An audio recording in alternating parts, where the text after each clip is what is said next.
What talk title did I send you? The Mundane and Spiritual Paths. The Mundane and the Spiritual Path.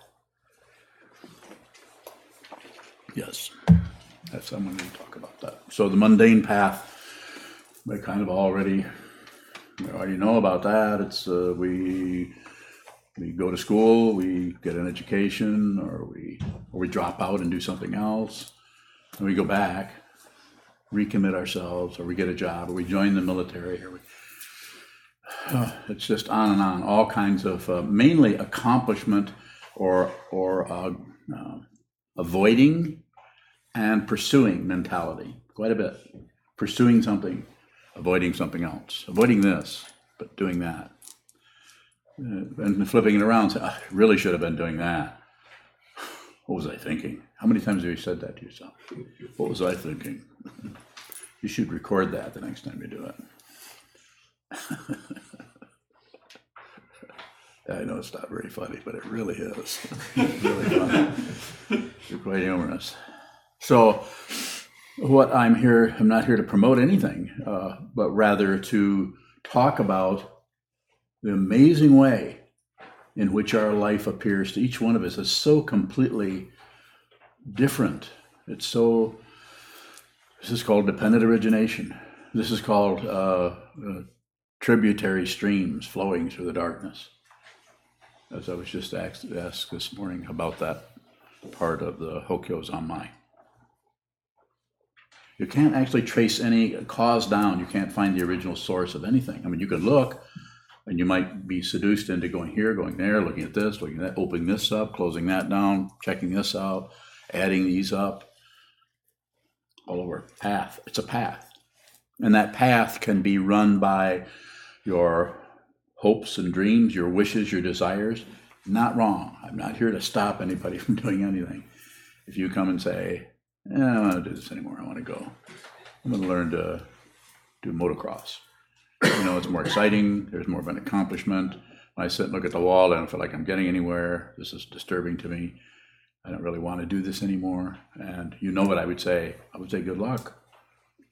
And I might even at the same time, I even say, I wonder, maybe they saw something I didn't see or something, maybe this is something they need to do. Mundane, ordinary, flat, pretty easy to look at the various items that make up the pathway, the scenery and everything for quite a few of us. If you're going to go and get a degree in something, it's kind of laid out. The society has constructed that. And since in the material world, when you put something up there, it generally stays there. Generally. But in the spiritual realm, you not only cannot find any place to put anything, you can't find anything. But something's going on in that area. When I say going on, it's not exactly going on, nor is it not going on. That's why it's called the spiritual path. We don't know what it is, but we experience that all the time. We experience it in our dreams, this realm in the dreams. It looks like there's time and space, and we wake up and realize that there wasn't any time and space there. There was no past, no future. There was not even anything solid. But it was completely convincing.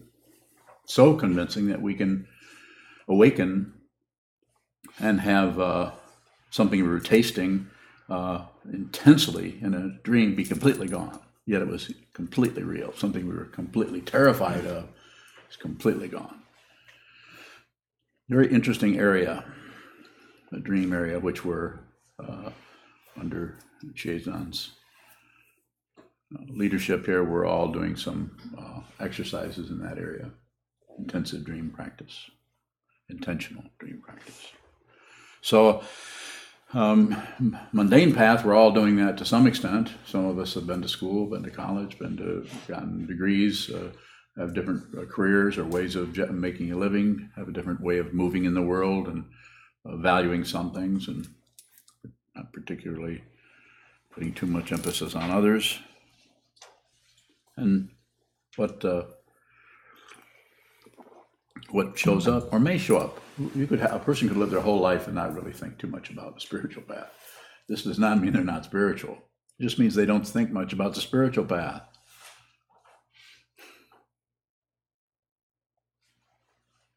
Please don't think about that too much. You'll get an Excedrin headache.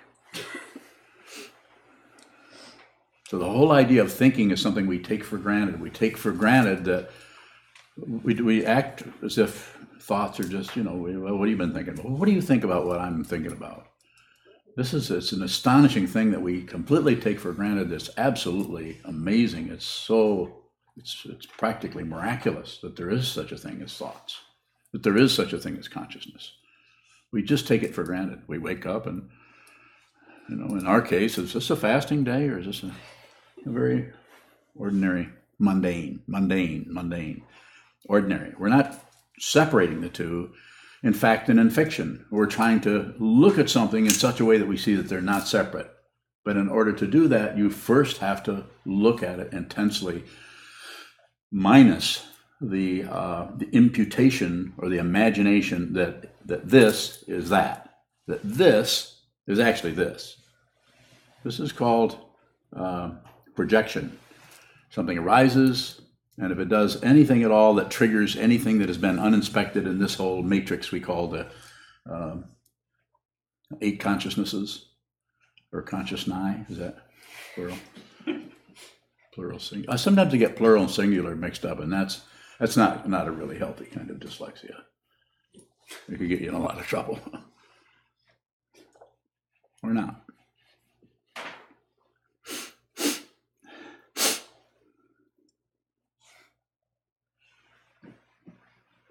So a mundane path will be laid out. You can get help in this area. You can have someone teach you how to learn a language. Someone can teach you, and you can make progress. There's ways of it's so obvious that you can compare and see how you're doing compared to the way someone else has the same teacher, yet they're doing better than you are, and so there's all kinds of evaluation that actually holds up as something that is possible to study and come up with similar observations or similar conclusions or as others. So there's a reassurance that this is a valid thing to do. We're studying this, studying that, doing this, doing that, devoting our life to biology or devoting ourselves to nursing, devoting our life to counseling people, helping people, devoting ourselves to teaching the Dharma. Everything has its mundane aspect. And so it's not here to particularly contrast that and say the spiritual path is highly elevated above everything else, and whereas the mundane path is, not so important. And what is being looked at here is the whole idea of importance. We get our ideas of importance through contrast, and then through evaluation and through judgment, and so on. So let me go a little further here before I respond to questions.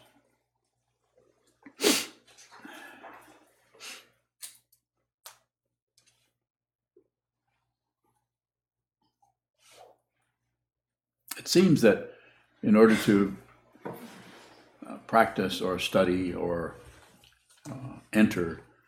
walk the spiritual path,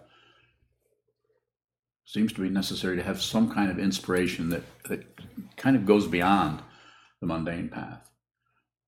On the mundane path, anytime someone wants to dedicate their life to others, this is starting to have a quality of the spiritual path that is, if not identical with it in some ways, is at least reverberating with that, is at least not separating itself from that. So sometimes a person can dedicate their whole life to serving others and have that path be have a mundane path that has a spiritual aspect to it, because one is self-effacing or self or giving of one's own energy and to helping others.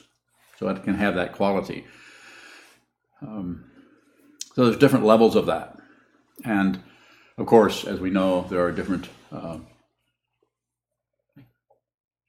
traditions since the beginning of this time human beings have tried to understand. Well, they see this, and then they want to know how, because of the nature of human beings, because of the incredible curiosity we have about what it. We're very transcendentally nosy about everything. We want to know why this, why that, why are they doing that? Why do they dance in a circle? Why are they making those sounds? Why do people chant mantras, or why do people pray? Unless perhaps you were raised in that, where you may be finding that your parents are telling you, you need to do this, you need to practice this, you need to study this, you need to believe in Buddha, believe in Allah, believe in God, believe in Christ. But quite often even though there's some kind of, you could say, indoctrination going on in any at all, there's people still want to do this themselves, usually, not always. They want to understand it themselves, or they might just disown it. I'm not even interested in that. Quite often people go the other way and actually fight with people who are on spiritual paths, which is just another way of saying they're hooked on it too. Just on the other end. So the way it's talked about from this place here is the mundane path is pragmatic, practical, has observable qualities to it that you can compare notes on. They're very similar. How to become a veterinarian, how to become a mechanic or something. They're very similar kinds of things. They're mundane, and the causes and conditions that show up in that area are repeatable and quite often don't have a lot of variables. Whereas spiritual path, as soon as you start looking at something that has no solid proof, then quite often most spiritual paths go into believing, and that is they posit something and say it's true. We're not saying it isn't true. I'm not here to argue with anyone.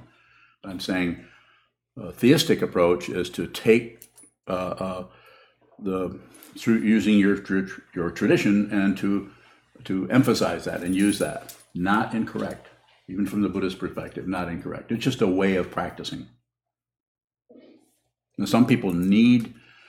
Some people need to practice that way. Just the way they're wired, they need to do it in that way, and they should be that should be respected, no matter how unusual it might look to someone who, say, is agnostic or atheist or any of the other ists that are out there, or isms, and there's a lot.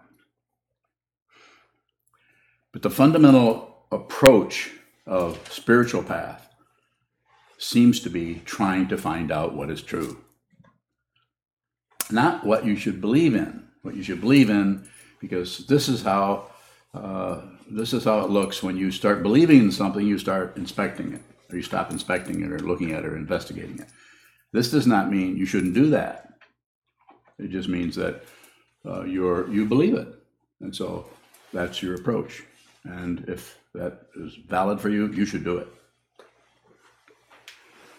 This particular spiritual path is characterized as non-theistic, and it's not any more correct or right than any other path. It's just that this is the only way some people can do this, is to actually do it through their own consciousness rather than through attaching to or worshiping or praising some other kind of creator principle, you might say. So the non-theistic approach is to start where you are, start here. And of course, 2,500 years ago, as far as we know, that's what the Buddha did. He sat and looked at the situation, saw that life was suffering. He saw there was sickness, aging, and death, and thought, what is this about? What am I doing? I'm a king. I'm in a palace.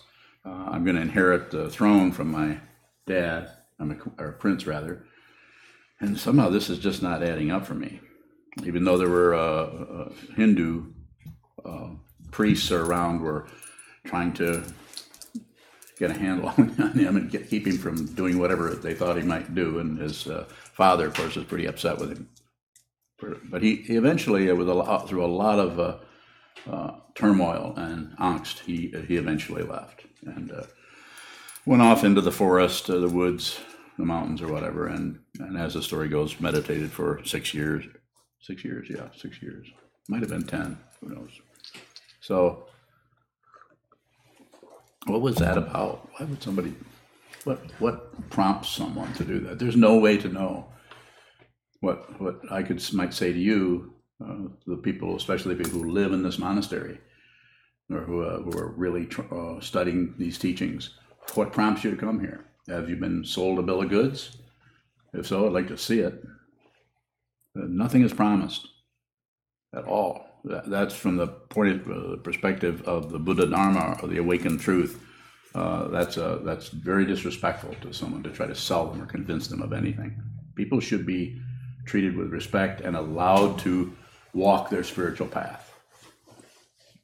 We certainly don't interfere with anyone's spiritual path. If we can help it, at least I don't. I sometimes say to people, especially people who are new to this kind of practice, mind your own business. Don't try to convince anyone to meditate or read my book, or not interested in that. I don't really need any promotion.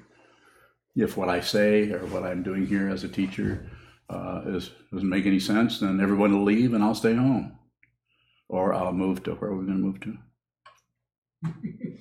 Somewhere. Honduras. Huh? No. Not Sarasota. No, I don't want to go to Sarasota. You're coming here. So the idea here is to show that the mundane path is very pragmatic and practical, and it's materialistic. We want to see if we're getting somewhere, if we're accomplishing something. And this materialism even shows up in all the other, all the other paths, the theistic paths. Any spiritual path is going to have a certain element of materialism to it. Am I getting something out of this? And from the point of view of Buddhism, or this kind of practice, that's something that is a waste of energy, because what you are endeavoring to find out, you already are. You already are. We are, as has been said before, I'm repeating it again because it's a pretty good thing to say, we are spiritual beings having a physical experience. You're always a spiritual being. Your body-mind collapses and goes back into the elements. You haven't gone anywhere. Who you actually are has not gone anywhere. Unless your mind, when you passed away, was spinning at incredible speed and was suffering and was afraid and worried, then you might find some of that, a little bit of a holdover there.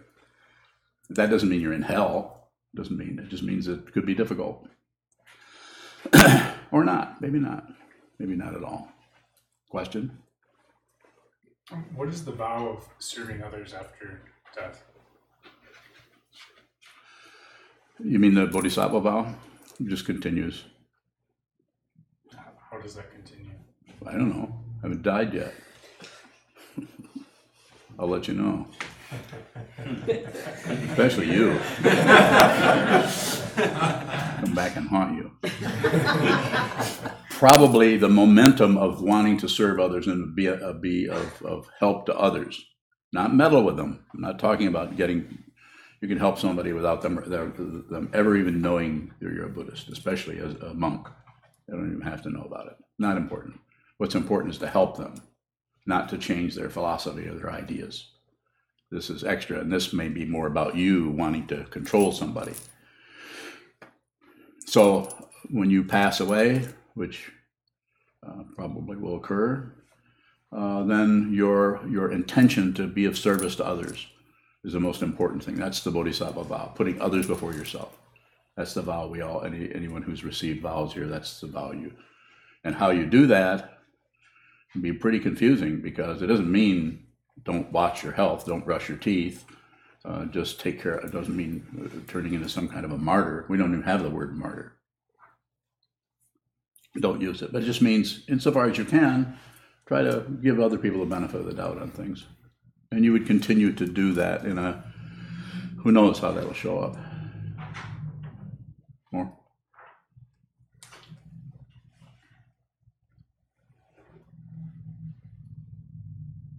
Can that motivation to serve others include like an intense curiosity of wanting to explore things when you're not? Well, it could be, sure. Nothing's ruled out. Yeah, there's all the comings and goings are still going to be operating on some level. And don't believe anything I say, and don't disbelieve anything I say, and don't ignore it. Yes, sir. Do we have to understand this ourselves before we can help others? Much in the same way we have to see how things are separate before we can see how they're not No, separate? you can start right away. It's just more difficult when there's a lot of ego set up there, and you're wanting to be appreciated for helping others. Quite often, people spend their time helping others, but really what they really want is they want you to know they're a helping person. It's like giving somebody something and then wanting to make sure they know that you did it. So like have it coming back. By the way, I was the one who helped you.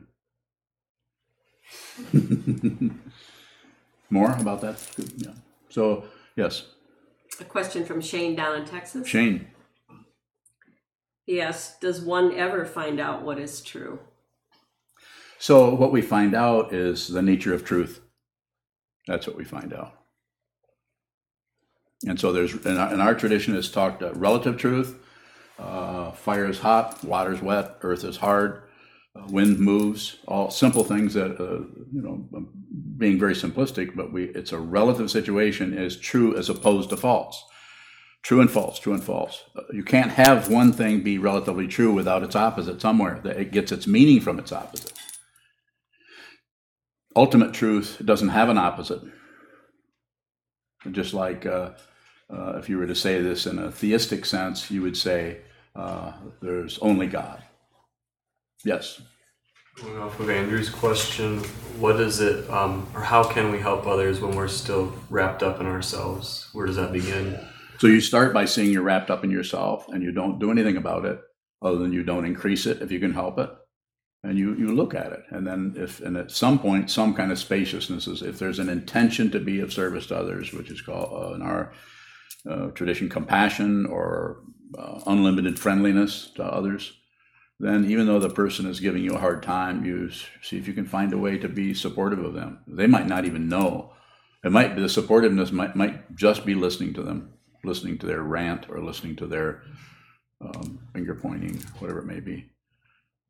Being open to them, being willing to communicate with someone even though they're difficult, and even cooperate if they're up for that. Quite often people who are having a hard time they don't really want cooperation because that doesn't show up well on their radar screen. That makes you not what they're projecting onto you as being wrong. Go ahead.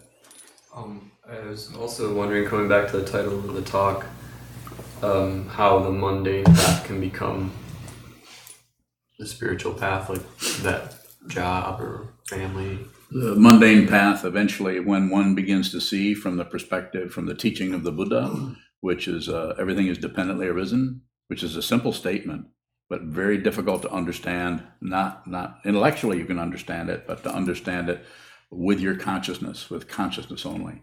That's could take a lifetime. You could practice it your whole life and not realize it. Go ahead. Sometimes it seems that certain paths are teaching an artificial type of spirituality, like certain meditative paths, like, oh, be very, very mindful of washing this knife and putting it down. Yeah. And I'm wondering, what is the actual nature of spirituality or a spiritual path in the mundane? So I don't teach in that way.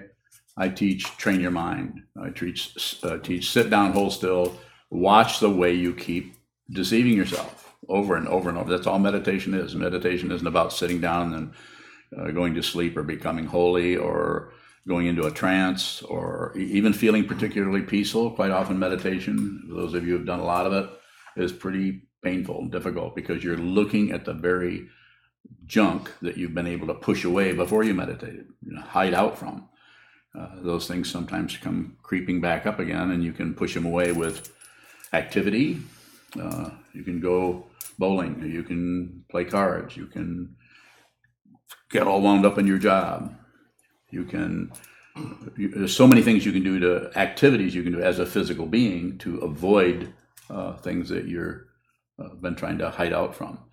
But the spiritual path is to allow all of that to come to the surface and witness every single bit of it, and be genuine, be accountable for it, not be blamed for it, but be no more war. The only difference between someone who is clear about this and someone who is not clear is the person who is not clear is at war with himself and at war with the world, even on very subtle levels. They might smile at everybody and be at war, but the person who has understood this is no longer fighting with anything, anywhere. I'm not fighting with this.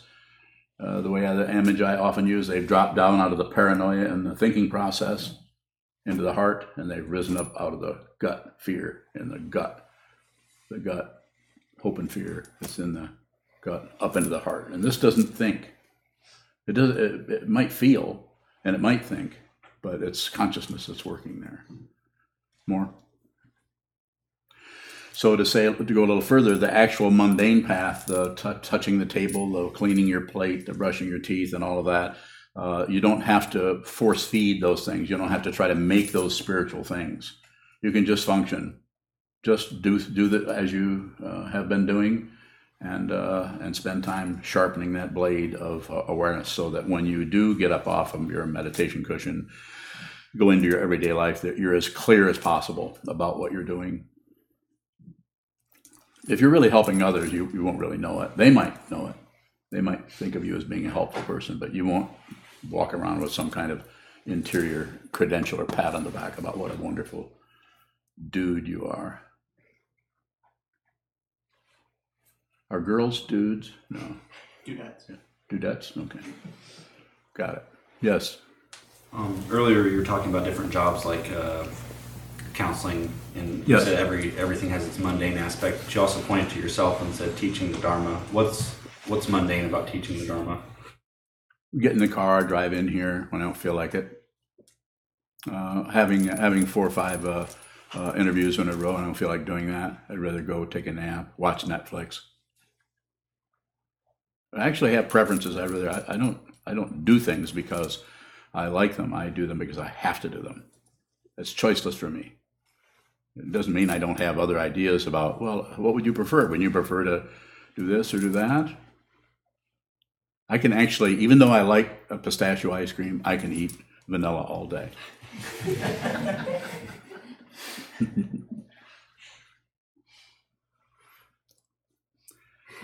Junchu, your dad's not smiling. I think he's very unhappy being here. That was a joke. I was telling a joke. Go ahead. Another question from Shane. Yes. Does one ever fully leave the mundane path? When you're a physical being, probably not. There's nothing wrong with the mundane path. We need it. We have bodies. We need to take a shower. We need to fix our wash our clothes, and we need to, in our society, because the spiritual path isn't particularly supported. A little bit, but not our society. If you went to India, you're supported. This kind of a path is supported there. This is where the Buddha was born. So there's a support to it, whereas here there's not. So we might need to do more work. Junju. It feels like we separate the mundane and spiritual paths. What would it look like for us to see that they're not separate? Yeah, you just won't separate them anymore. You'll see that they're separated, but they're just one. It's just one situation. I always use the metaphor of a hand. You know, the fingers are. There's no way the little finger ever fights with the thumb. They're never in any kind of an argument. It's just a total cooperation all the time. It's just cooperation. It's a hand. So it's like when the spiritual path and the mundane path are no longer seen as separate. I'm not saying they come together, but they're no longer seen as separate. Then everything is mundane and everything is spiritual at the same time. And you're in the service of others because you're not separate from anyone. So you no longer have, even though someone comes in the room as your enemy or is upset with you, you can't separate yourself from them anymore because you see deeply that you're not. This doesn't mean you're going to let them shoot you. I'm not saying that you're some kind of a martyr where you cave into negativity, but you also don't add more negativity. You don't go to war with war. This is what society is trying to do. If something gets something, people go to war with it. Not good. It will not end well. Yes, go ahead. How do we work with our tendency to keep separating them? Just watch it. Don't wrestle with it. And just watch the way watch the way your judgment goes. Watch the way your prejudice works. If you're trying to get rid of prejudice, I highly recommend that you don't do that. It's just to be very aware of prejudice, and that way you can make sure that doesn't get dumped on someone. But to try to shut down on it or get rid of it or stop doing it can be circular. In other words, it looks like it's gone, but something comes along and it triggers that, and suddenly you have this raging prejudice come out of the fifth story window. O'Neill. Another question from Shane. We talk a lot about helping others. How can we help the teacher?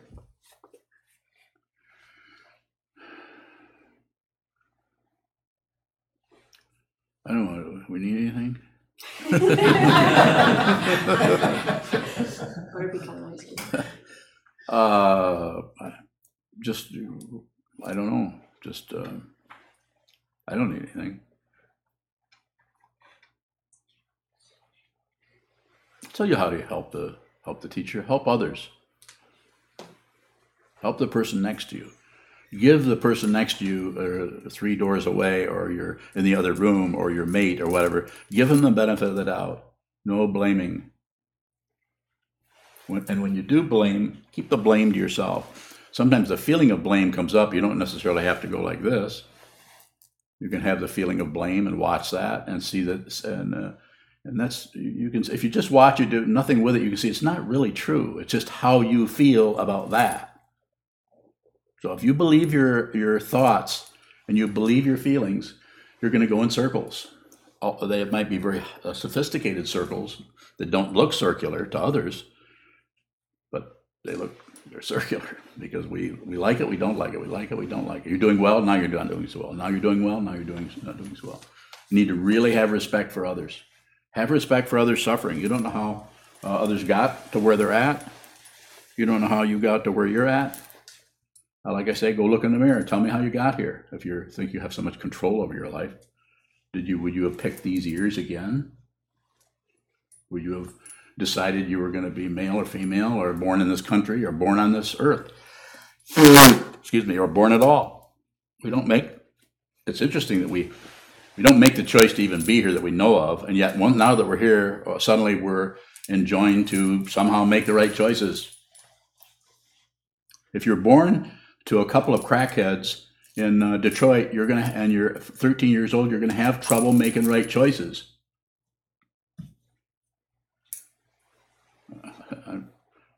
I met somebody who that happened to. I'm not just making stuff up. It was difficult, although that person, the last I heard, was doing extremely well, working with their mind. Yes? A question from Mariah in Texas. Yes. She asks, what's the boundary between helping others and meddling in their karma? Yeah. Mind your own business. Don't help someone else unless you're invited, and make sure that they really mean it. Leave them alone. But don't, as I sometimes say, don't ignore them. Don't just turn your back. Well, they haven't asked me for my help, so no, you can hang out with them and interact with them, talk to them. But as far as going in and making suggestions on what they should do, you should be very careful about giving anybody advice based on your own confusion. Unless you feel like you're extremely clear and not confused about anything, then I'd say go right ahead. But I would say that's a pretty confusing state of mind to be in, thinking you're right about everything. Yes? No. Yes? What should we do when we observe the will to act on something that we don't think will be helpful for someone else? Should we stop it? Yeah.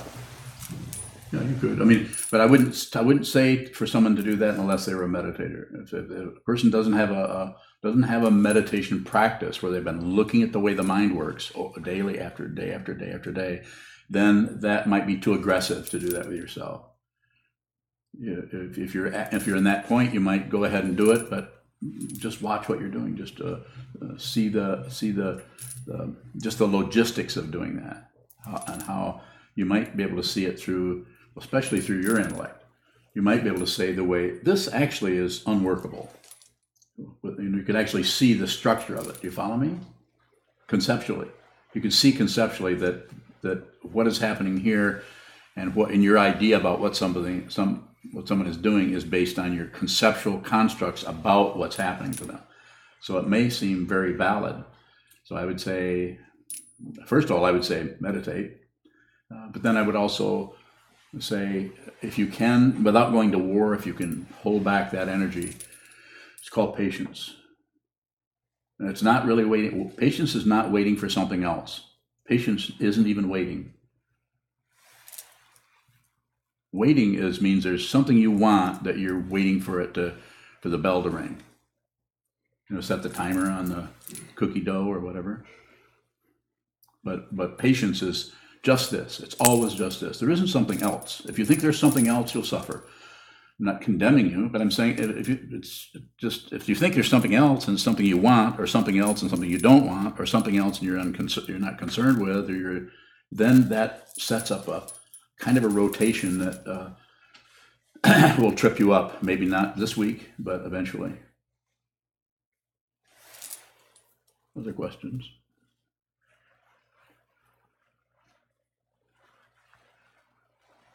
Shoto. What is helping others? Minding your own business. Mind your own business. Don't interfere with somebody else's life based on. Don't abandon them. There's more there, but I have to respond that way to start with. Then you should ask another question. It needs to be a really good one, though. Go ahead.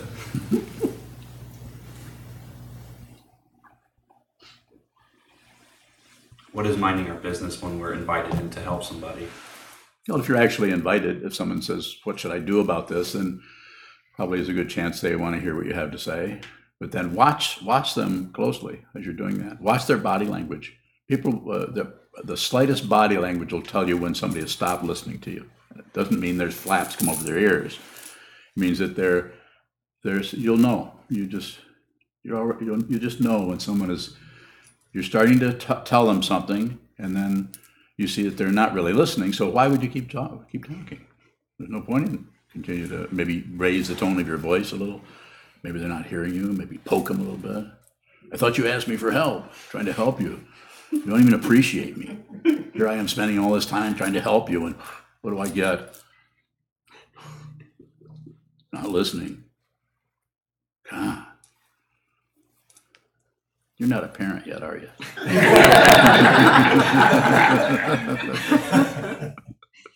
Yet. So it's just being, if you're a meditator, then you'll see more clearly what's happening with others through your own projections. We tend to, quite often, the confusion that we see about others is a projection, is something we're thinking about them. If you see what something is fundamentally, without your addition, I like them, I don't like them, they're good, they're bad, they're crazy, they're all the various things, those are the intense forms, but there's very subtle forms of projection onto people that we think are true. We think we're looking at something that's there when actually we're looking at something we think about them. If you can look at something without thinking anything about it, which is not easy, you'll see who is there. You'll see what is there. And I can tell you in 2 words what is there. Not separate. You're not separate from anybody, anywhere. The most horrible person, they're not separate from them. Yes? What is minding your own business within the vow of saving all sentient beings? Minding your own business.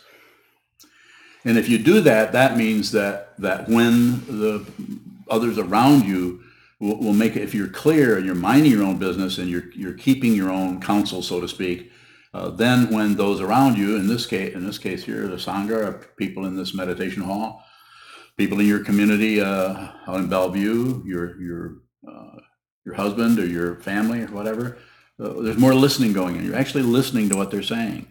And even though you might feel like, well, you might have a second thought about what somebody said, well, that's not particularly true. But you wouldn't say it necessarily. You would listen. You might even say, I see what you're saying. Doesn't mean you believe it. Doesn't mean you disbelieve it. But a little bit of communication, the most important part of a relationship with human beings is communicating. And when the most important part of communicating is to listen, not to talk, even though I'm talking a lot here.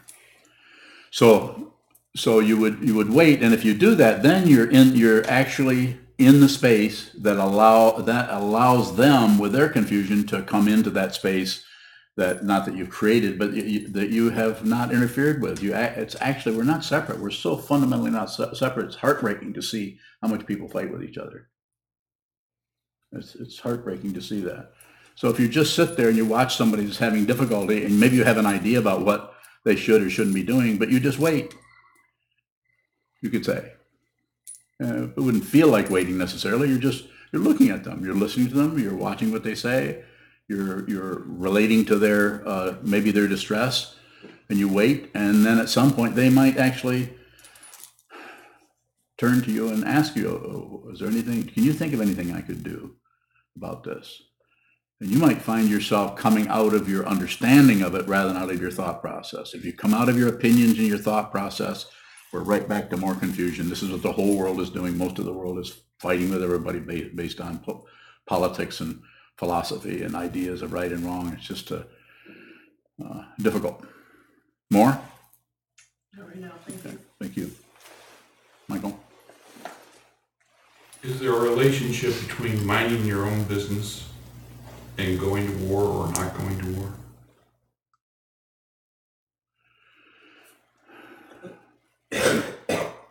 Why don't you paraphrase that, because it's very confusing to me. If I'm minding my own business, Yes. it looks like I'm not going to war. Okay, got it. Now what's the question? Is there a relationship there? Yes. What is it?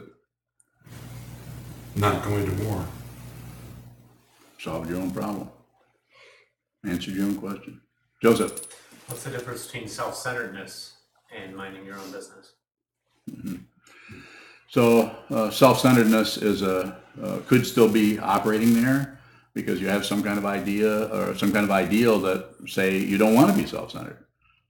Say you would rather be more understanding. Just saying, you possibly that you would be functioning in that way. So one of the things you can do is to keep in order to not operate, not kick that self-centeredness into gear. You could mind your own business. In other words, keep your confused thoughts to yourself. Take responsibility for how you feel, what you think, and everything, rather than thinking that it has to be pushed on somebody else as your ideas, your opinions, and so on. More?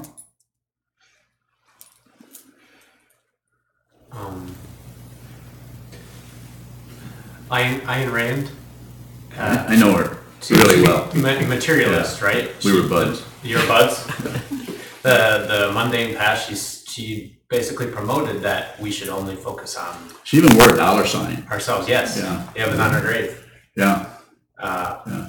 But I like that. Grave on her grave. Yeah. So it only worked for a certain length of time.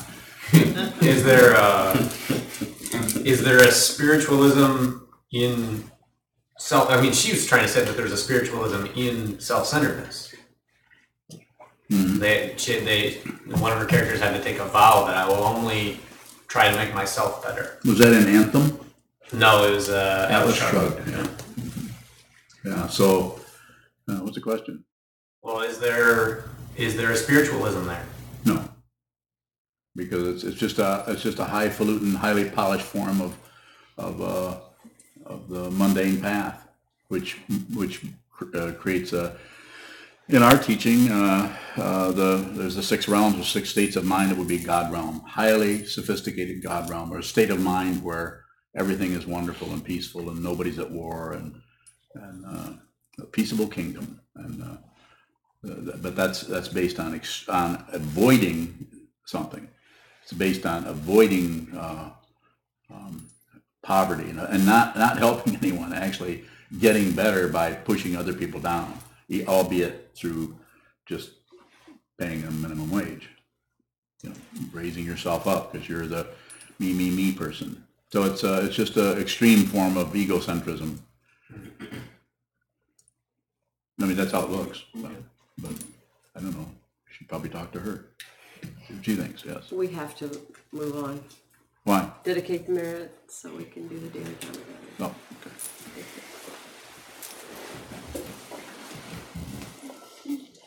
So we'll stand and dedicate the merit in the back of our yellow chant books. And I'd just like to remind everybody about the donation boxes that we have in the hallway. We appreciate and depend on your financial support.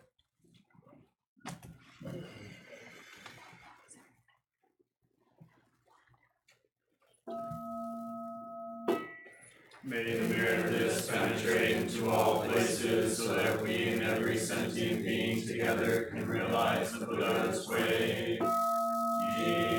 Sokuzan Shi Shifu Shizon Musa Mokosa Moko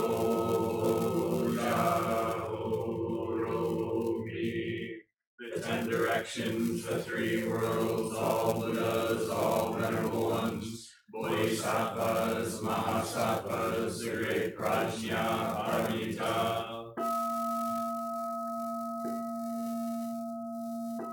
O Buddhas and Bodhisattvas of the 10 directions, the 3 times, please hear us. Please come down out of the light, protect Sokukoji Buddhist Temple Monastery, our Sangha, families, friends, and visitors.